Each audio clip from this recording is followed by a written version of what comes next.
took him, that made him start with such a Never a good deficit. sign. Yeah, Never a good sign. but no, he doesn't do it, and he puts down his first pylon and decides to scout out the map. Shinigami has his SCV in place, and he's going to. Oh, he cancels it, and oh, losing 25 minerals there because he puts in the wrong place.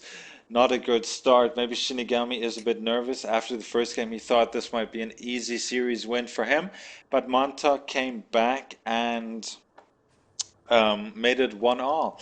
Also, I think Shinigami forgot about he did not scout enough. He did not see the Colossi at all until the engagement and did not have Vikings in place to combat those.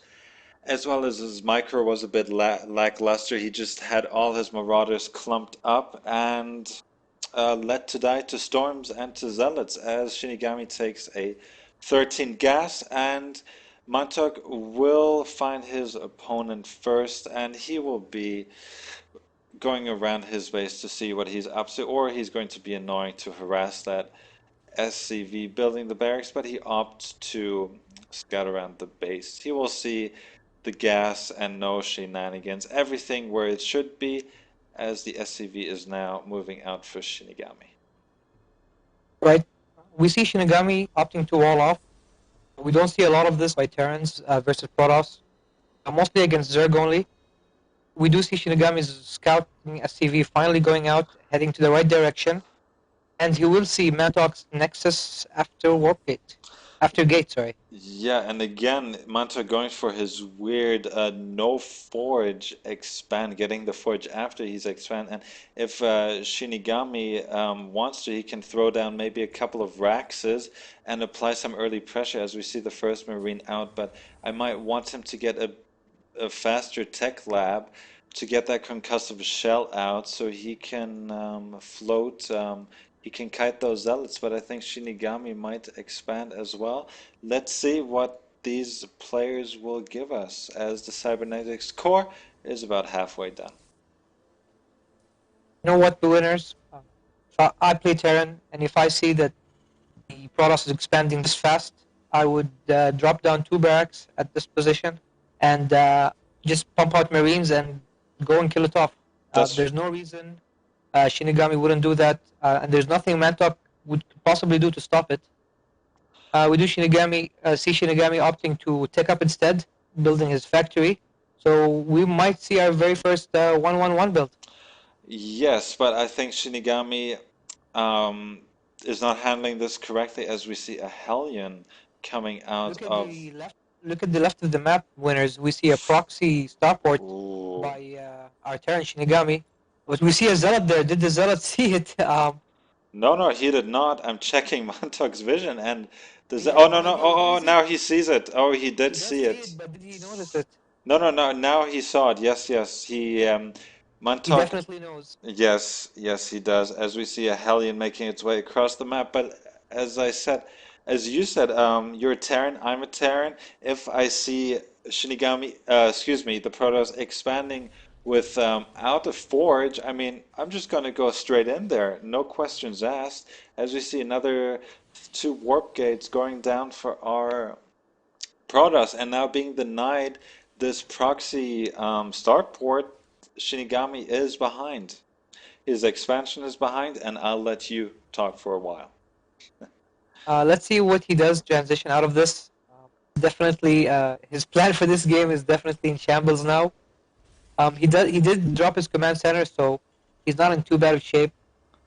It'll take his starport a while to reach his base though, and we see him, I think, doing the right thing and dropping down 2 racks, so he'll be able to pump out enough units to defend his expansion. Yeah, that is correct. But again, I would have not opted for that tech lab on the factory. I would have again thrown down a reactor, get that starport to support the bio ball as we see a quick third command center being built here as the Stalker is still chasing that starport around the map, managing to remove 400 health from it. But looking at the Protoss player now, the robotics facility is about to finish. He maybe wants to put down his robotics bay a bit later, and the Observer, as in all two other games, coming out first. We do see Shinigami going for a third command center, so he's hoping to have a third up extremely fast. He does only have Marines now. He's building two bunkers to protect his expansion. I think he should probably start, building an engineering bay and start upgrading his units. As if the product starts to push, as we see him trying to do now, he might do more damage than Shinigami hopes. That is Here we correct. go, forward pylon. Looks like he is going to do this. But yes, no sentries, and he does need to pull some SCVs to repair. There are quite a few in the natural. No stem, but the sentry warping in, an immortal here, and honestly, I think This is going Shinigami's to in be very trouble. tough to hold. Shinigami He is certainly most. is. Should pull out SCVs now. We see the zealots up front taking the damage and taking out the bunkers. Great force fields blocking some of the SCVs from repairing that bunker. Looks like the bunker will go down, and But one still, minute, no, he does repair, and oh my god, clutch yes. repair by the SCVs, Oh, uh, saving Shinigami the game. But the Poros is going for a second round of attacks. No zealots though, so these stalkers will have to do a lot of micro. and now being And trapped here. But he is removing quite a few SCVs here, and those, as we know, Stalkers outrange Marines, and if he takes out that Marauder, he should kite. He should probably kite the Marines, but at this point, it might not make much of a difference. The Marines are almost all down, yep, and another weapon is up, and he will take out the bunker finally. An immortal in the mix now, yep. and it's looking terrible for Shinigami at this point. Yeah, this is not A play or S play from Shinigami, as he has a Soul Marauder at the top as well as a Marine. A second Marauder just popped, a Medivac coming out, and he's trying to take his third base in the midst of all this. But again, no SCVs being pulled for repair. The Zealots are in. They're going to slice up this Marauder, and Shinigami is going to lose that game. This game. And there's the GG. GG. Great comeback by Madhawk. Shinigami definitely got too greedy there. Tried to go for a very fast third before securing his natural properly. And I think, yeah, he missed his opportunity to attack when he saw the Protoss go for a one gate expand. Yep, absolutely. You're correct. I think the decision making again was not very good from Shinigami, and he paid for it as well. The stem was late, the medevacs were late. The Hellion, the proxy starport, another command center.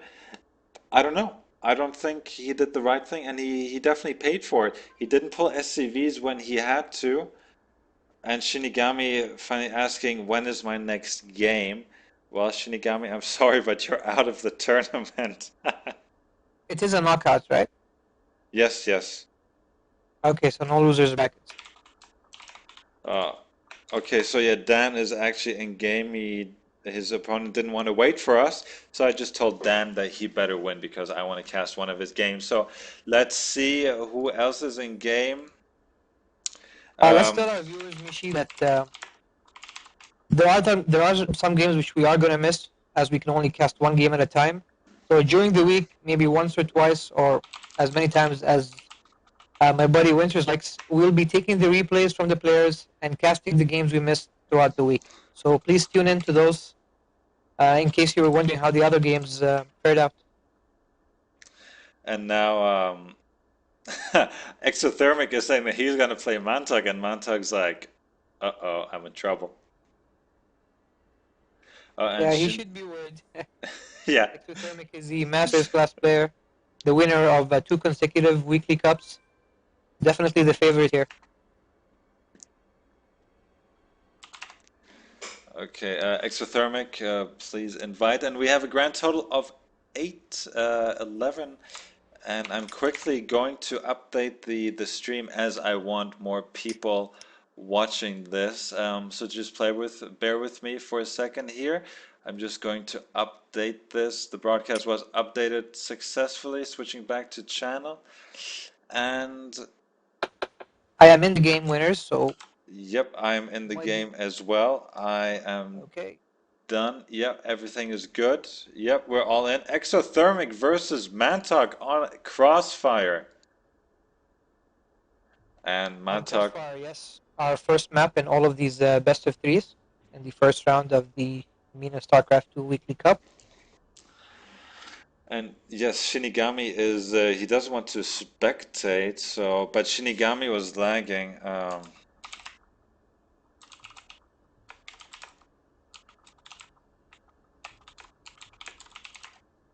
I'm just, that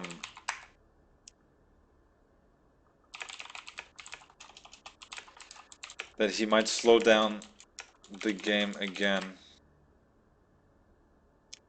So I just want this game to work smoothly, as we saw Blizzard telling us that Shinigami was making the game lag. So maybe Slowing he, down the game, that's right. yeah. So let's see what the decision from Exothermic is. Exothermic, he is up in Masters. He's a Terran beast. He loves his cheese, and I think he wants revenge. He wants more. He wants to take out Mantok on his way to another SC2 MENA title. Yeah, Exothermic looking for his third consecutive title here. And judging by how we saw him play last week, he might as well, I think he'll go all the way. Yeah. Again, please follow me, Winters UAE, on Twitter. Check out the stream on Twitch TV. Look for Gaming420 TV. You'll find the stream there. We have a grand total of 12 players watching, 12 people watching us right now. And we're waiting for this game to start. And no, there was a quick countdown, and there it is. There's the countdown. Exothermic saying GG, the countdown has commenced. GSL Crossfire, another TVP on its way for us to cast, Cal. I'll be letting you do the introduction as always, and then we'll talk about the match. Thank you, winners. In the bottom left corner of GSL Crossfire, our defending champion, the Blue Terran Exothermic. And in the top right corner, our Red Protoss, Mantok, who won his first game versus Shinigami. Another TVP, a series we haven't seen much of in the last tournament.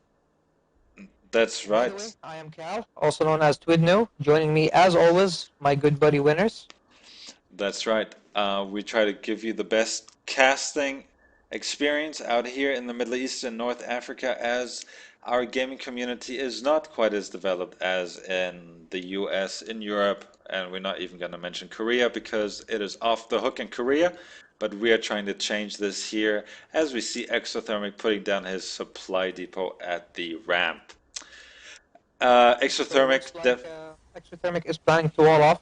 Sorry to cut you off, Winners. that's Looks like okay. he is planning a wall off as well. So we might see some sneaky tech out of him. We did see a lot of Banshee play from him last week. So let's see if he opts to do the same versus a Protoss. Yeah, that's right. I don't think he played a Protoss last week. He played a lot of TVT. If TVTs. yeah, exactly. So let's see what how good his TVP is. As we see Matok taking the initiative, scouting the map, checking the Zelnaga watchtowers as he tries to make his way inside the base, which he should.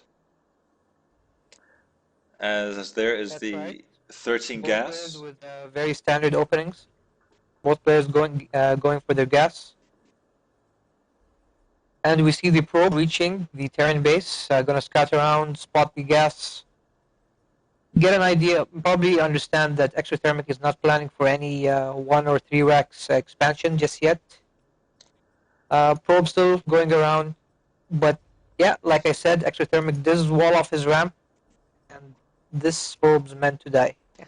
That's right. We see a Marine coming out of the barracks. Maybe once this probe dies, once the Marine pops, he is going to put a quick tech clap onto there to get that stem, or a Marauder to put on some early pressure, as the Marine is now chasing away its probe, but a bit of miscontrol there by Exothermic, and yes, he is not producing anything out of that barracks right now.